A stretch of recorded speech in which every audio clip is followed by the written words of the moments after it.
नमस्कार साथियों। इस वीडियो में डिक्टेशन 70 शब्द प्रति मिनट की स्पीड में बोली जाएगी। उसके बाद 100 शब्द प्रति मिनट की स्पीड से बोली जाएगी।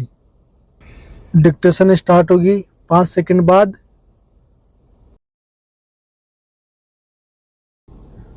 2 दर्जन से अधिक MLP अपीलों के माध्यम से प्रकरण में लिखित संशोधन अधिनियम 2018 के द्वारा मूल अधिनियम 1881 में जोड़े गए धारा 148 के नए प्रावधान के उस उपबंध की वैधता को चुनौती दिया गया था, जिसके अंतर्गत प्रथम अपीलीय न्यायालय मुख्य मामले में विद्वान अतिरिक्त सत्र न्यायाधीश पंचकुला ने अपीलार्थी अभियुक्त को अनादृत चेक धनराशि का 25% धनराशि प्रतिकर के रूप में भुगतान करने का निर्देश दिया था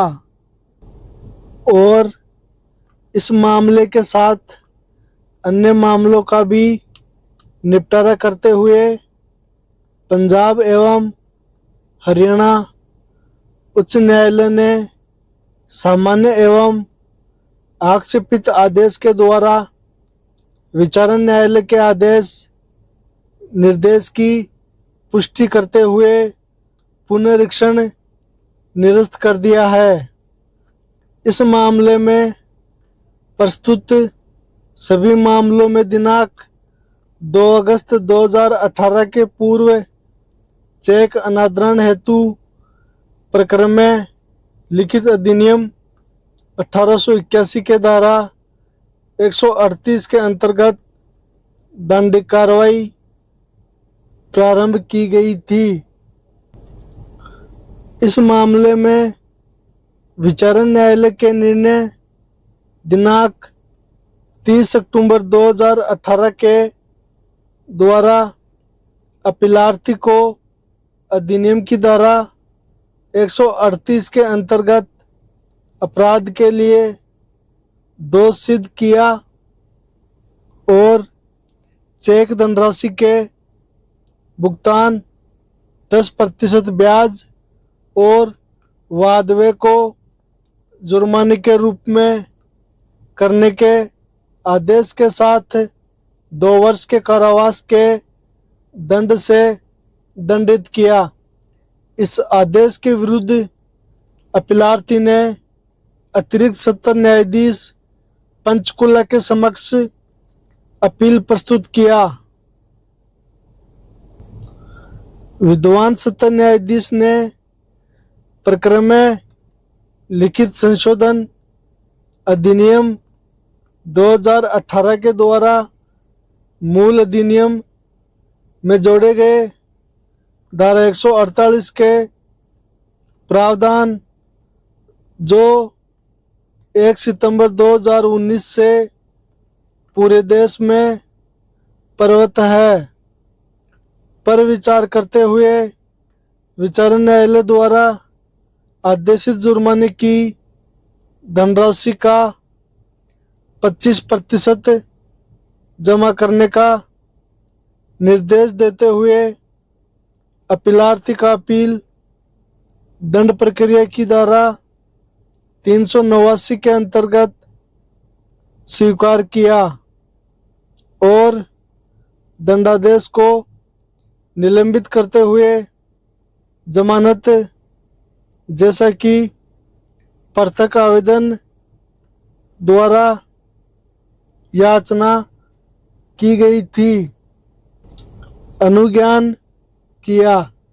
25% धनराशि जमा करने के इस आदेश को अपीलार्थी के द्वारा उच्च न्यायालय में इस आधार पर चुनौती दिया गया कि 1 सितंबर 2019 से प्रवृत्त धारा 148 के प्रावधान को इसके पूर्व प्रारंभ दंडिक कार्रवाइयों पर लागू नहीं किया जा सकता है। इसलिए सत्र न्यायालय का आदेश अवैध है। उच्च न्यायालय ने आक्षेपित आदेश द्वारा पुनरीक्षण निरस्त कर दिया।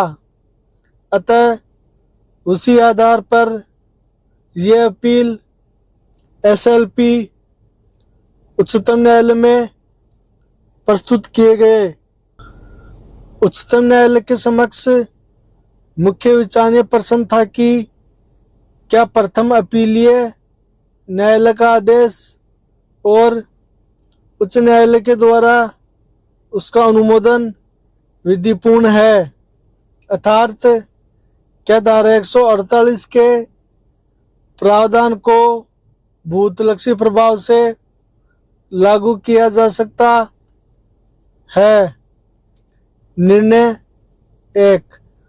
उत्पन्न प्रश्न का उत्तर देने से पूर्व प्रकरण में लिखित संशोधन विधेयक 2017 जिसे अधिनियम संख्या 20/2018 के रूप में अधिनियमित किया गया है में अभिकथित इस संशोधन के उद्देश्यों एवं कारणों पर विचार किया जाना आवश्यक है, जो इस प्रकार है। प्रकरण में लिखित अधिनियम 1881 अधिनियम को वचन पत्रों, विनिमय पत्रों और चेकों से संबंधित विधि को परिभाषित और संशोधित करने के लिए अधिनियमित किया गया था। उक्त अधिनियम को समय समय पर संशोधित किया जाता रहा है, जिससे अन्य बातों के साथ साथ चेकों के अनादर के अपराध से संबंधित मामलों के शीघ्र निपटान का उपबंध किया जा सके। तथापि केंद्र सरकार को जनता से, जिसके अंतर्गत व्यापारिक समुदाय भी है, चेक अनादरण मामलों के लंबित रहने के संबंध में विभिन्न अभ्यावेदन प्राप्त होते रहे हैं। इसके कारण अपीलें फाइलें करने और कार्रवाइयों पर रोक आदेश प्राप्त करने में सरलता के कारण अनादृत चेकों के बेईमान लेखी वालों के विलंबकारी दांवपेच है। इसके परिणाम स्वरूप किसी अनादृत चेक के ऐसे पाने वाले के साथ अन्याय होता है, जिसे चेक के मूल्य को वसूल करने के लिए न्यायालय की कार्रवाइयों में अत्यधिक समय और साधन गंवाने होते हैं। ऐसे विलंबों से चेक संव्यवहारों की अद्यतनता पर जोखिम होता है। ये डिक्टेशन 100 शब्द प्रति मिनट की स्पीड से बोली जाएगी। डिक्टेशन स्टार्ट होगी 5 सेकंड बाद।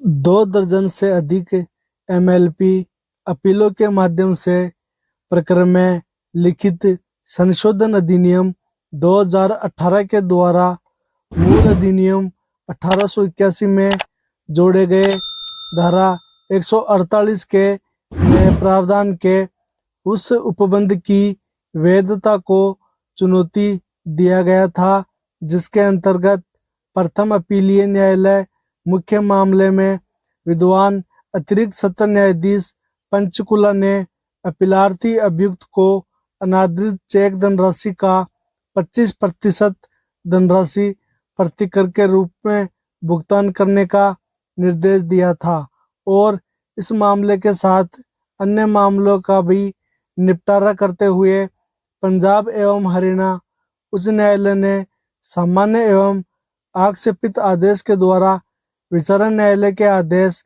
निर्देश की पुष्टि करते हुए पुनरीक्षण निरस्त कर दिया है। इस मामले में प्रस्तुत सभी मामलों में दिनांक 2 अगस्त 2018 के पूर्व चेक अनादरण हेतु प्रकरण में लिखित अधिनियम 1881 के धारा 138 के अंतर्गत दंडी कार्रवाई प्रारंभ की गई थी। इस मामले में विचारण न्यायालय के निर्णय दिनांक 30 अक्टूबर 2018 के द्वारा अपीलार्थी को अधिनियम की धारा 138 के अंतर्गत अपराध के लिए दोष सिद्ध किया और चेक धनराशि के भुगतान 10% ब्याज और वाद व्यय को जुर्माने के रूप में करने के आदेश के साथ 2 वर्ष के कारावास के दंड से दंडित किया। इस आदेश के विरुद्ध अपीलार्थी ने अतिरिक्त सत्र न्यायाधीश पंचकुला के समक्ष अपील प्रस्तुत किया।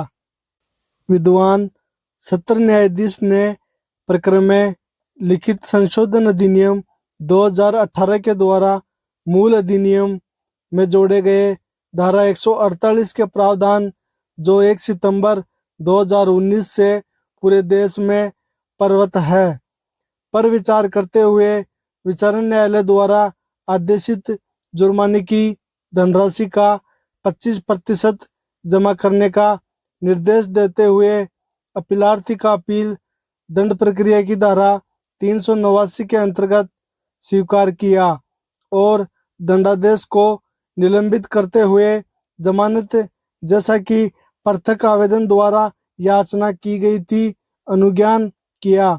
25% धनराशि जमा करने के इस आदेश को अपीलार्थी के द्वारा उच्च न्यायालय में इस आधार पर चुनौती दिया गया कि 1 सितंबर 2019 से प्रवृत्त धारा 148 के प्रावधान को इसके पूर्व प्रारंभ दंडी कार्रवाइयों पर लागू नहीं किया जा सकता है, इसलिए सत्र न्यायालय का आदेश अवैध है। उच्च न्यायालय ने आक्षेपित आदेश द्वारा पुनरीक्षण निरस्त कर दिया, अतः उसी आधार पर यह अपील एसएलपी उच्चतम न्यायालय में प्रस्तुत किए गए। उच्चतम न्यायालय के समक्ष मुख्य विचार यह प्रश्न था कि क्या प्रथम अपीलीय न्यायालय का आदेश और उच्च न्यायालय के द्वारा उसका अनुमोदन विधिपूर्ण है, अर्थात क्या धारा 148 के प्रावधान को भूतलक्षी प्रभाव से लागू किया जा सकता है। निर्णय 1 उत्पन्न प्रश्न का उत्तर देने से पूर्व प्रकरण में लिखित संशोधन विधेयक 2017 जिसे अधिनियम संख्या 20 वर्ष 2018 के रूप में अधिनियमित किया गया है में अभिकथित इस संशोधन के उद्देश्यों एवं कारणों पर विचार किया जाना आवश्यक है, जो इस प्रकार है। प्रकरण में लिखित अधिनियम 1881 अधिनियम को वचन पत्रों, विनिमय पत्रों और चेकों से संबंधित विधि को परिभाषित और संशोधित करने के लिए अधिनियमित किया गया था। उक्त अधिनियम को समय समय पर संशोधित किया जाता रहा है, जिससे अन्य बातों के साथ साथ चेकों के अनादर के अपराध से संबंधित मामलों के शीघ्र निपटान का उपबंध किया जा सके।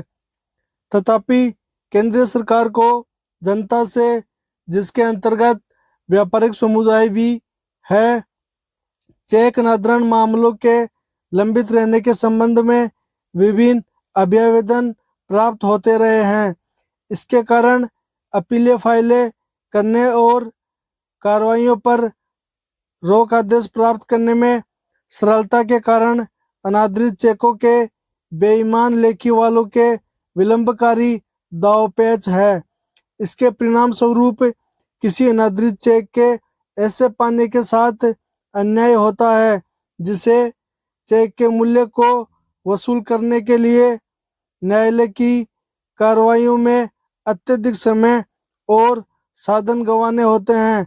ऐसे विलंबों से चेक संव्यवहारों की आदरणीयता पर जोखिम होता है।